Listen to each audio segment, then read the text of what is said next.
Hey, what's going on, everybody? BDF 44 coming at you with another video. So, I figured I'd do another therapy session today, seeing how I'm feeling. Pretty good. No, not bad at all, actually. And I think that's the beauty of the situation.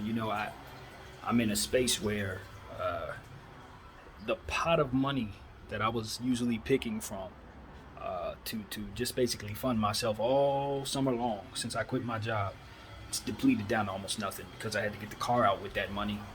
Um, Now that doesn't mean my money isn't necessarily somewhere. It's just not necessarily where I can touch it.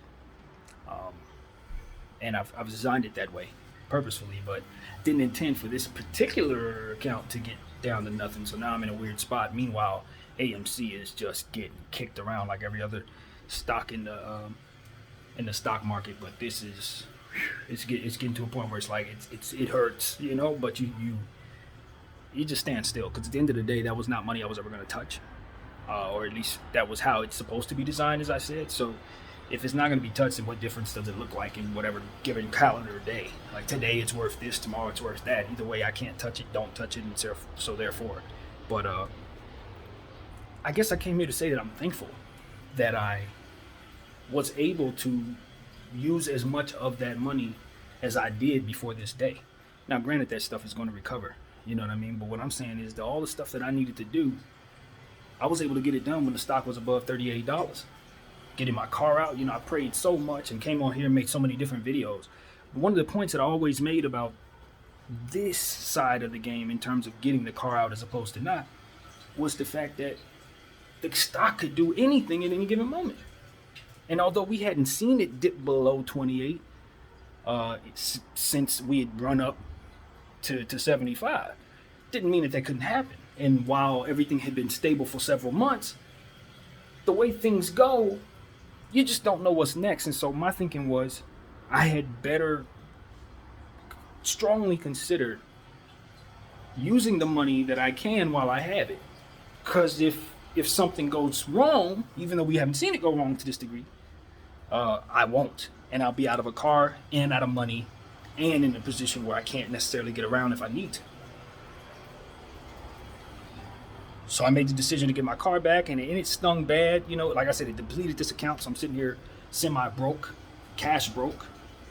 But it's like, now I got an opportunity to get my car back in a couple of days. I got just enough money to make that round too, believe it or not. Then I'm kind of stuck. But the good thing is I got unemployment coming at some point. They owe me 3 checks, so at some point in time, all that money's going to come in. So that's the good thing about all of this. And the money's lost for now. Like I said, in the stock, I believe it's going to recover, and I believe it's going to go to the moon. But it's not about if, it's exactly when. And that day is not right now, today. So got to work within what we can work with. And I'm glad I was able to use the money after all. After all of that, after 7 videos of going back and forth about whether I wanted to do this and kind of,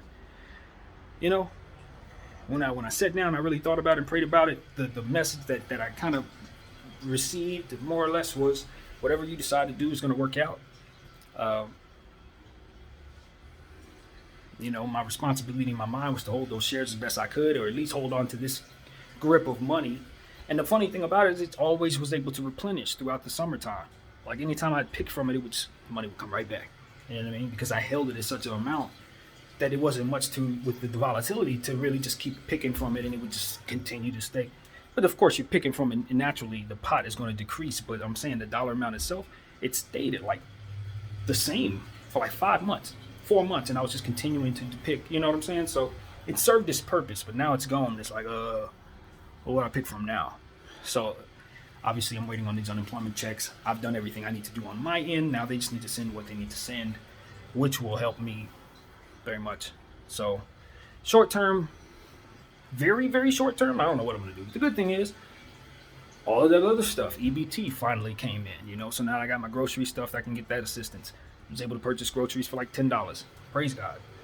And, unemployment's underway, so you can see the light at the end of the tunnel as it pertains to the short-term issues. Now, long-term, I need to condition myself to what it is I need to do next, whatever that may be, because I've lived very comfortably in my little isolation, not working any of these shitty jobs, excuse my language, and quite frankly, I haven't taken care of my aspect of the game as it pertains to being able to take care of how the money's supposed to be coming in. So going back to work is a great deal of anxiety for me.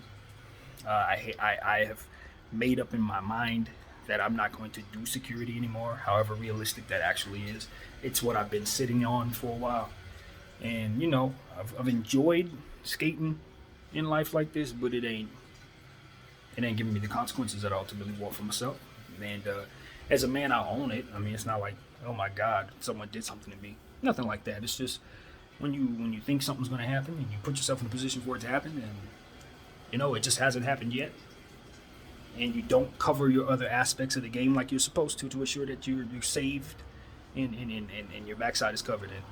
And so I wouldn't say that's the lesson learned. I kind of knew I should do that. I just, at this point, understand that the consequences of not doing that have come my way. That's what I will say. So, I've been through worse, and that's what I'm able to say, This is the second worst year of my adult life, unfortunately. It's not the worst. 2016 was the worst, and I was going through a heck of a lot more than what this year put me through. And I need not forget that. And I think when you're going through what you're going through in your life, that's kind of what the worst times give you. That's the best of that. Is it will be the worst, so whatever comes next, it won't be. So that's kind of what I'm going through right now. As hard as it's been for me, it's just not the worst. But all in all, like I said, I feel good. Today's a good day. I got a lot done as far as what I want to do personally, groceries, videos here and stuff like that. So I'm being myself. Made a new playlist this morning, all that kind of stuff. I'm doing what I do, but just a little cash strapped. And I'm not used to that anymore. It's like I'm used to being able to pick from money and have it, and that's that. And to be able to look in the big account and see a lot. And just lately, AMC's basically been cut down a great deal, and that changes things a bit. So, it is what it is. When you sign up, like I said in the video I made yesterday as an ape, you sign up to not only make money, but you sign up to lose it. And that's what these last 11 months have taught me. So that's why I've kind of diversified as well. It's another thing I'm very happy about. I took out a very, very comfortable but significant for my finances position in Doggone on Mars, which is like the next Sheeb, we think. So that's something that I'm so very thankful that I was able to snatch some money out of as well.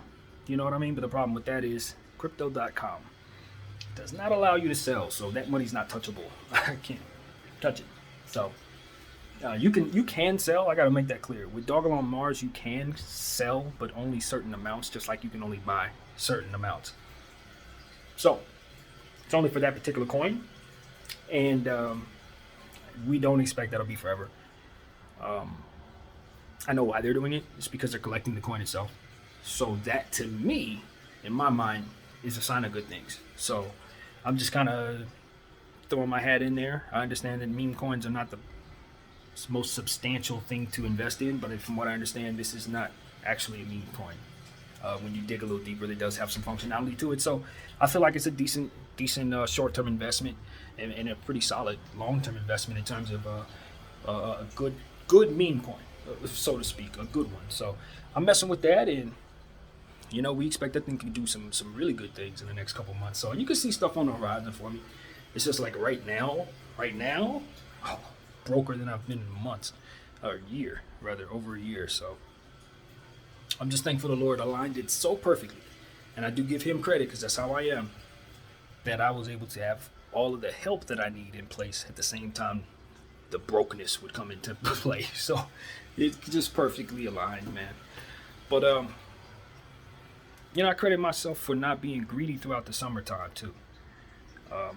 When I knew I wasn't working, but I knew I had money and I didn't take unemployment, that was a good thing, because now when I actually need it, it's available to me at a start, rather than it being something that I was taking advantage of while I didn't need it. Now, I really, really believe that there's enough for everybody, you know what I mean? But at the same time, I know I was making a choice to consciously stay away from working. So in my mind, I felt like I was taking something from someone or doing something that wasn't necessarily the right thing to do. Right now, I don't feel that way. Right now, I'm struggling and I need the help, so I'm just taking it. But at the same time, going back to work is something that also it's a struggle for my mind. You know what I mean? And I think that's unfortunate because I need to get back out there, whether I like it or not at this point. So that's what it appears to be, and that's the next level of my growth, is to be able to function properly in these situations when I have made up my mind to not do something, but to then see the fruit in doing it and just pull through it. You know, so I'm looking to accomplish that in this space, while simultaneously understanding that I'm worth more than what those jobs are going to pay me. I'm better than what I believe the moniker is for someone who works those jobs. I'm better because, not only because of what I believe to be my talent, but I feel like I'm better because I've done it already. I've done it, and I hated every second of it. And when you do something for 10, 12 years, and you know it's not for you, and you know you can make money in other ways with the gifts that God gave you, and you know you just haven't put yourself in a position to take on the stress that would allow you to be successful, it's a frustrating thing to live with. And that's exactly what I believe myself to be, that kind of person. You know what I mean? And that's not to say to somebody else I'm better than people because of what I believe my gifts to be. No, it just means that I have a way to money that I'm not actually accessing. And it frustrates me when I walk into different places, putting on certain uniforms, knowing that I can do more. You know what I mean? Like, literally. You know what I mean? So I hope that didn't come off as too arrogant, but quite frankly, it's the truth. It's exactly how I view myself. And I hate the existence of it all. You know, the circumstances rather of it all. I love my life, but the fact that I'm wired to be more protecting of my mental health and mental comfort rather than aggressive with my intention, with my time. You know, I'm just wired that way for some reason. And maybe because of it, I'll be nestled in the lane I'm supposed to be, but it makes for very humble surroundings, to say the least. So I'm hoping to grow, hoping to learn some things that I don't know, and get to a point where I can do some things for not only myself but for others. Because having arrogance and belief in oneself does nothing if you can't be of service to people that really need it. So if I can't do that, then I'm a useless guy anyway, regardless of what talents I believe I have. And I think all of us need to have that service belief in ourselves to offset that ego that comes with it. So that's what I got, man. I'm thankful that y'all sit here and listen to me talk about whatever I got going on in my own mind and life. I hope that from the energy that I put out, you would take some inspiration and some belief in yourself that you too are better than a $15 and $20 an hour job. Because I think most of us deserve opportunities to do what it is that we believe we're good at. And then most of us have opportunities in our hearts and in our minds to create something better for ourselves, and maybe we've settled for it, if that would be the case. So that's what I believe in myself. I believe in you in that way, and I thank y'all for watching. BDF, peace.